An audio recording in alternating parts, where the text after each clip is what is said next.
அரசு அலுவலகங்கள் மற்றும் அரசு திட்டங்களில் இருந்து முன்னாள் முதல்வர் ஜெயலலிதாவின் படங்களை அகற்ற உத்தரவிட வேண்டும் என சென்னை உயர்நீதிமன்றத்தில் திமுக மற்றும் பாட்டாளி மக்கள் கட்சி சார்பில் 3 வழக்குகள் தொடரப்பட்டன.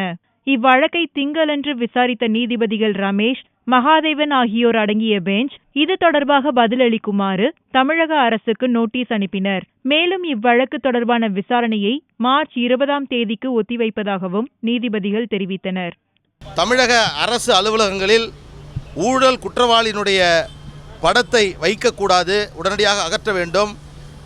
ஜெயலலிதா அவர்கள் அடக்கம் செய்யப்பட்டிருக்கக்கூடிய இடத்தில் அரசு பணத்தில் அங்கு அவருக்கு நினைவு மண்டபம் கட்டக்கூடிய அதையும் தமிழக அரசு தவிர்க்க வேண்டும் என்று, இதை நீதிமன்றம் தடுத்து நிறுத்த வேண்டும் என்று நாங்கள் தொடர்ந்த வழக்கை இன்று நீதிமன்றம் விசாரணைக்கு ஏற்றுக்கொண்டு வரும் 20ஆம் தேதி பதில் மனு தாக்கல் செய்ய வேண்டும் என்று சொல்லியிருக்கிறது.